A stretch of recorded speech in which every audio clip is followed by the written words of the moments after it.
কি কি কমলপুরের উন্নয়ন হয়েছে আপনাদের কাছে আমি তুলে ধরতে চাই।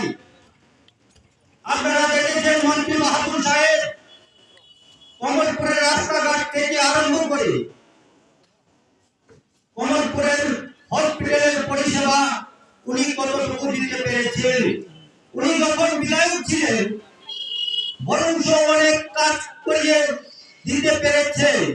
আজকে মন্ত্রী হওয়ার সুবাদে উনি কোনো কিছুই করতে পারেনি। কেন?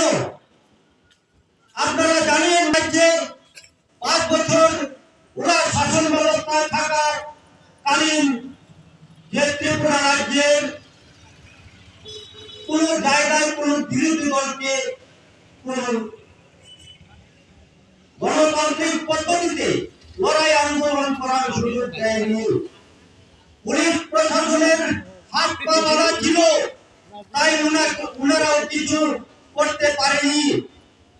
এমন কিছু নিয়ম করেছেন যে নিয়মগুলা কারণে বিরোধীরা আজকে বিপর্যয়ের মুখে আছেন। সাধারণ জনগণের কোনো কাজ হয়নি।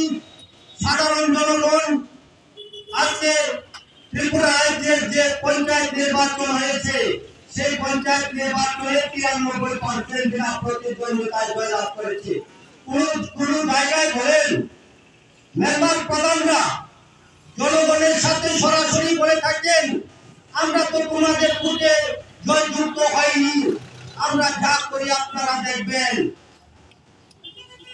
আপনারা দেখেছেন বিভিন্ন পঞ্চায়েতে কাজকর্ম চলছে। যদি একটা ওয়ার্কুটাল হয় একটা কাজের 60 জন শ্রমিক নিয়োজিত থাকে, এর মধ্যে 30 জনে কাজ করেন, বাকিরা কাজ করেন না।